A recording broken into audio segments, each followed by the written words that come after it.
Comment se libérer du besoin constant de validation par votre homme?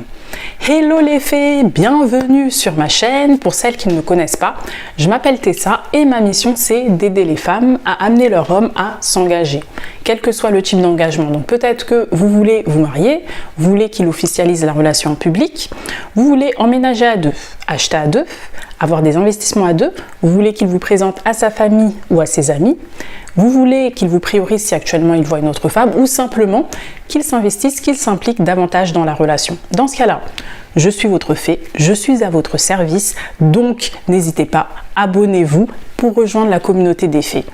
Et surtout, likez right now la vidéo. Je propose un coaching gratuit de 45 minutes, donc si actuellement vous avez des problèmes, ne restez pas seul dans votre coin, n'hésitez pas à me contacter.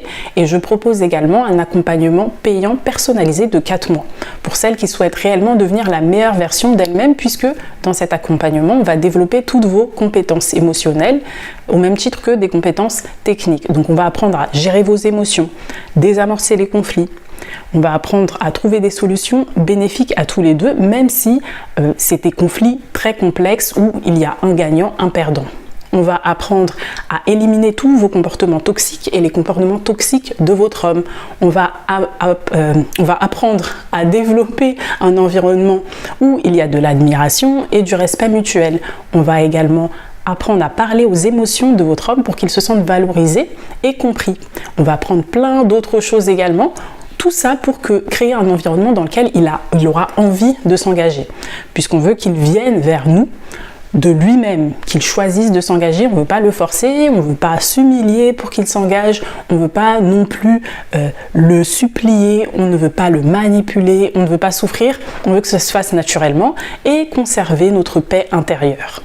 Donc n'hésitez pas, vous me contactez à Fée de l'engagement, vous avez mon mail en description, fée-de-l'engagement@gmail.com. Et n'oubliez pas aussi de vous inscrire pour recevoir mon e-book qui s'appelle Comment l'amener à s'engager et bâtir votre couple en 5 étapes grâce à l'intelligence émotionnelle. Vous renseignez votre prénom et votre adresse mail et je vous l'enverrai à 20h heure de Paris, peu importe le pays ou la ville dans laquelle vous êtes actuellement, ce sera 20h heure de Paris. Donc, comment faire pour se libérer de ce besoin constant de validation de votre homme? La validation, c'est normal. On en a tous besoin, franchement. Qui n'a pas besoin de validation? Et dans tous les domaines de notre vie, pas forcément en couple, mais même au travail, quand vous faites quelque chose de bien, quand vous prenez des initiatives, vous avez besoin que votre responsable vous dise « mais oui, c'est très bien », juste pour se sentir bien, se sentir valorisé dans son travail et prendre du plaisir, et c'est une source aussi de motivation. Même en amitié, vous avez besoin parfois qu'on vous dise ça c'est bien, qu'on vous félicite ou qu'on vous remercie. Vous avez ce besoin on a ce besoin naturel de reconnaissance et c'est juste humain en fait. Donc il ne faut pas en avoir honte, c'est tout à fait naturel. Mesdames, ne vous dites pas non, je ne dois avoir aucun besoin de validation, je m'en fous de ce qu'il me dit, je fais tout seul, toute seule et peu importe ce qu'il dit. Non, même dans la vie de tous les jours, vous aimez bien vous faire belle et sortir dehors, aller en soirée, etc. et qu'on vous remarque, qu'on vous dise ah mais tu es jolie, qu'on vous dragouille un peu à droite, à gauche, on va pas se mentir, ça fait du bien pour l'ego, la validation c'est bien, c'est positif.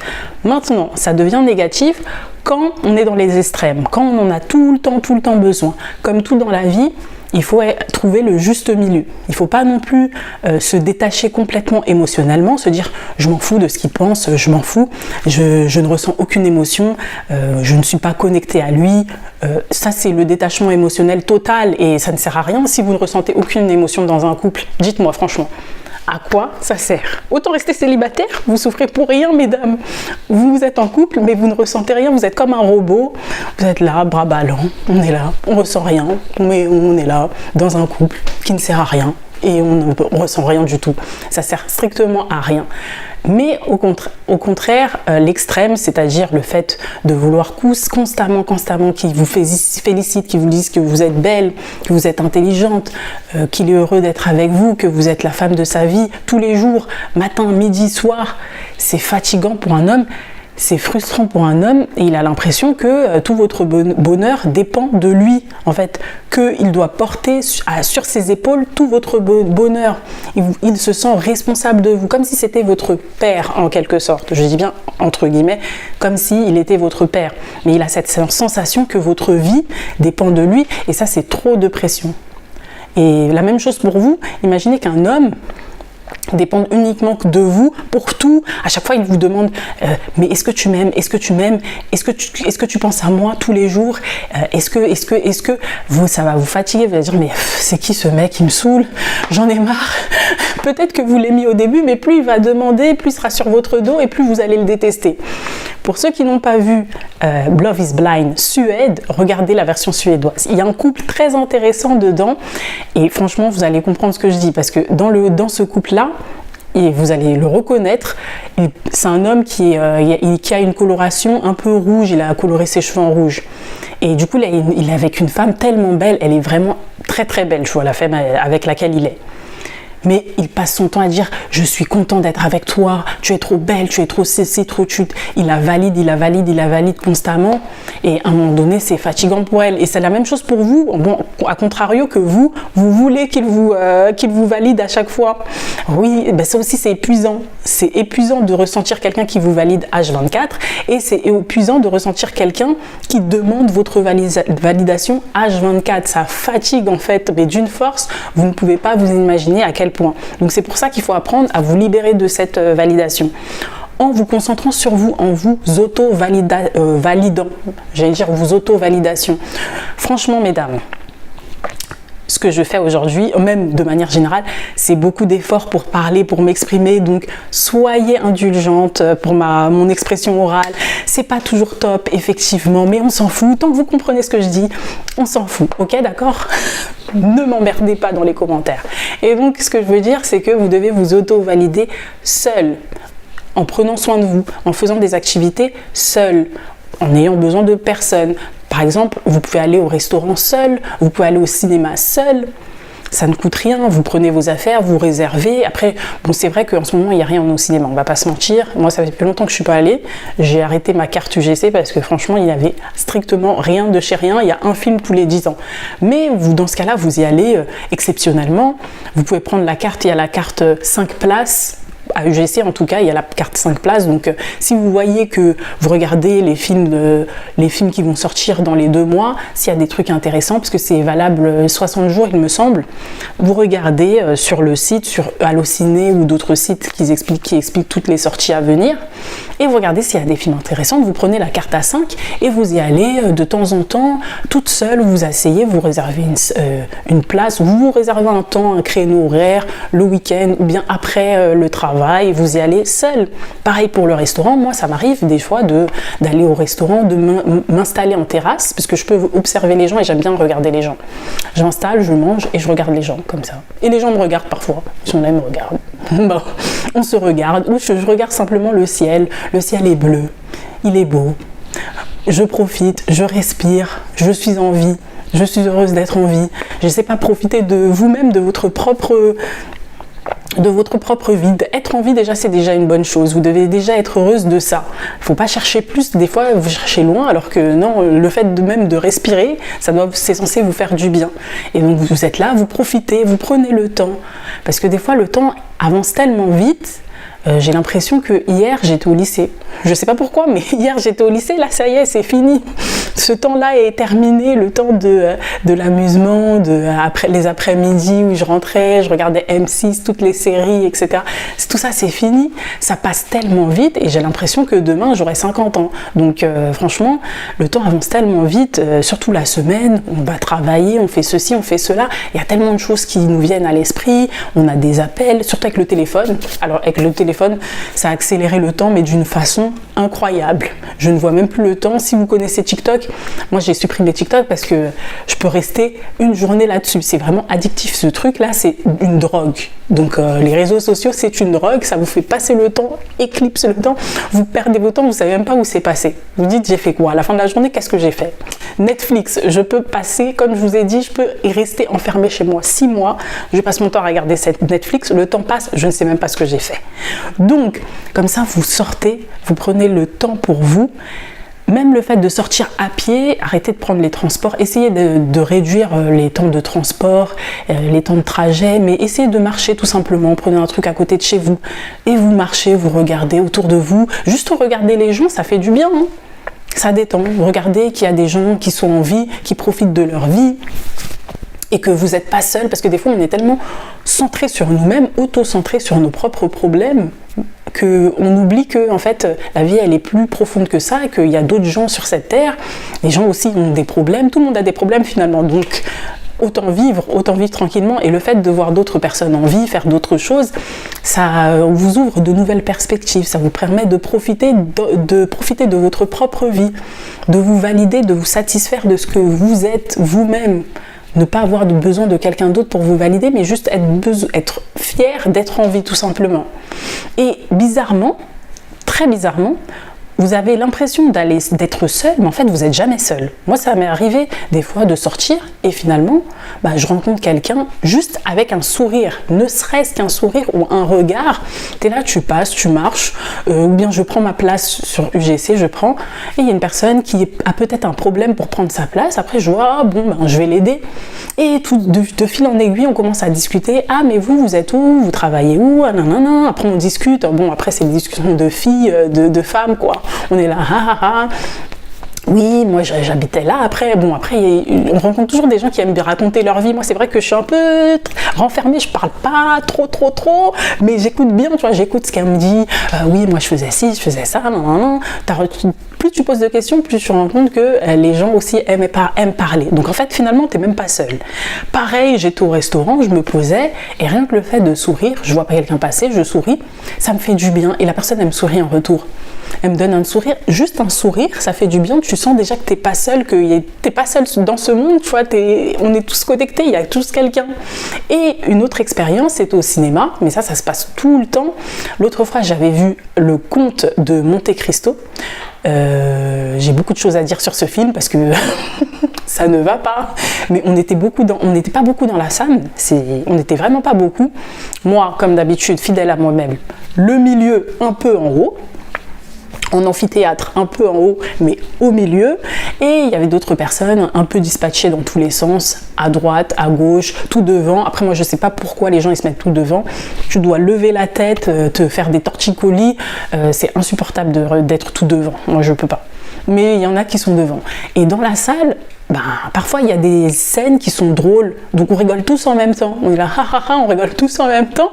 Et c'est comme si on était connectés puisqu'on voit la même chose et on rigole la même chose. Donc, je sais pas, il y a cette espèce de cohésion. Je sais pas comment expliquer, c'est mystique, mais tu sens que tu es avec quelqu'un, quoi, que tu es accompagné. Même ça doit vous arriver tout le temps quand vous regardez des films avec votre homme.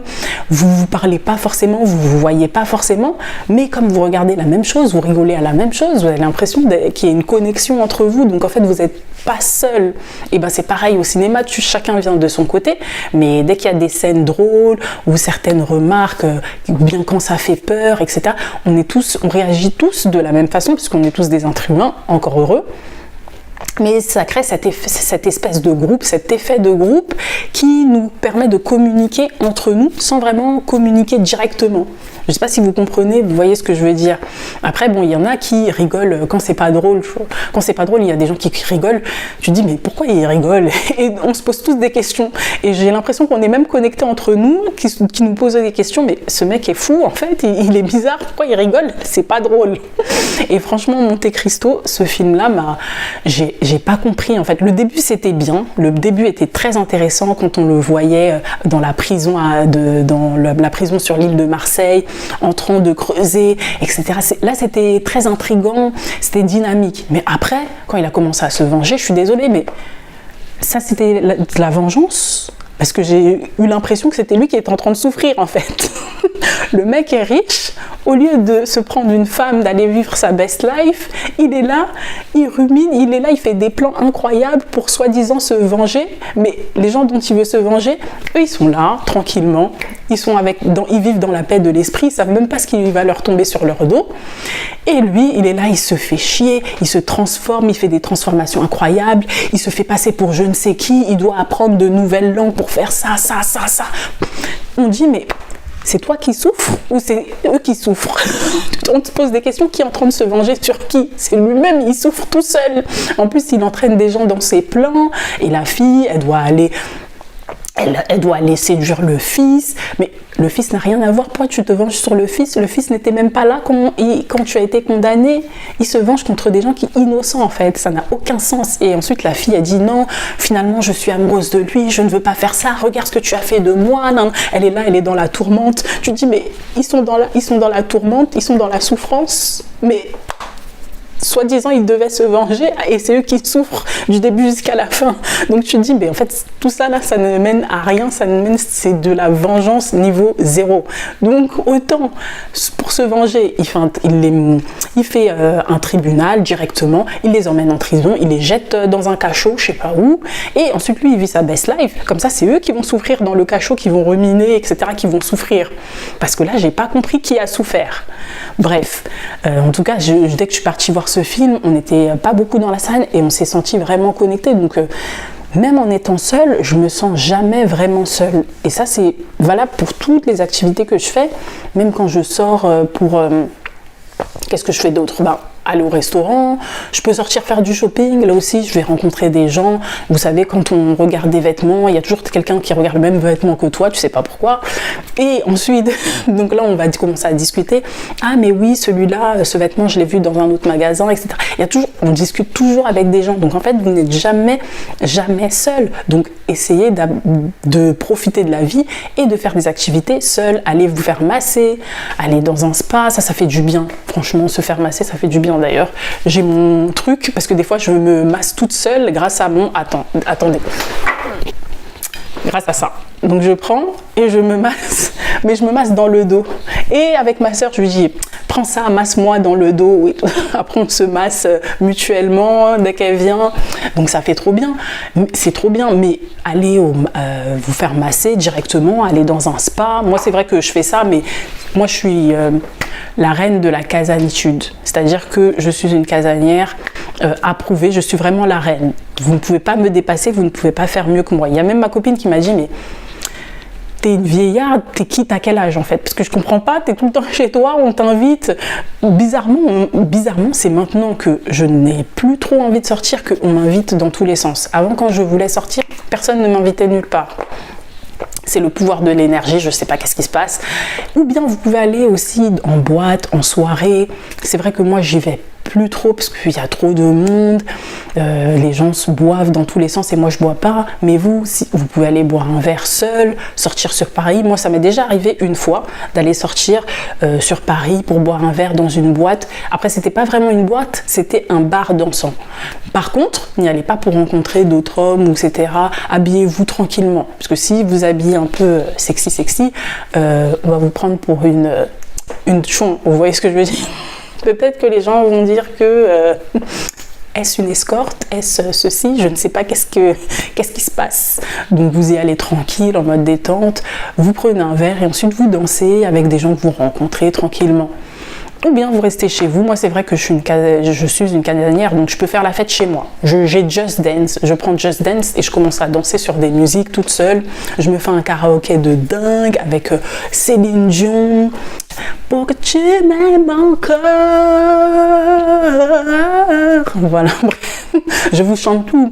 Unbreak my heart, say you love me again. Undo this hurt that you cause when you walk out the door and walk out of my life. Pour ceux qui connaissent, Toni Braxton, Unbreak My Heart, une de mes meilleures chansons, incroyable, ça me fait encore pleurer. En plus, dans ces chansons-là, je ne sais pas si vous avez remarqué, Céline Dion, Toni Braxton, à chaque fois, c'est des beaux gosses qui meurent en voiture. Je sais pas pourquoi à l'époque tous les beaux gosses mouraient en voiture. Je sais pas qu'est-ce qui s'est passé dans les productions des clips vidéo, mais toujours des beaux gosses qui meurent. C'est là, tu pleures. Non, franchement, en plus, le mec dans le clip de Toni Braxton, tellement beau. Il est tellement beau. Ses yeux, mon Dieu. Je vais aller me faire, après cette vidéo, je vais aller regarder le clip de nouveau parce que là, j'en peux plus, un vrai beau gosse. Bon, j'espère que cette vidéo vous aura plu. Tout ça pour vous dire que vous ne devez pas attendre qu'un homme vous valide. Validez-vous vous-même, appréciez la vie. Maintenant, ça ne veut pas dire que vous ne devez pas du tout attendre qu'un homme vous valide. C'est normal, c'est humain, vous avez le droit. On a tous envie, on a tous besoin de se sentir valorisé. C'est un besoin basique, donc ne vous culpabilisez pas pour ça. Par contre, il faut quand même apprendre à vous aimer vous-même parce que imaginez que vous rompiez du jour au lendemain.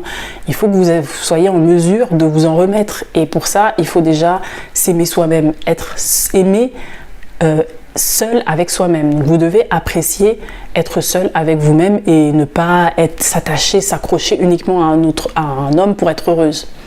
Voilà, j'espère que cette vidéo aura été claire. Je vous dis à très vite, mesdames les fées.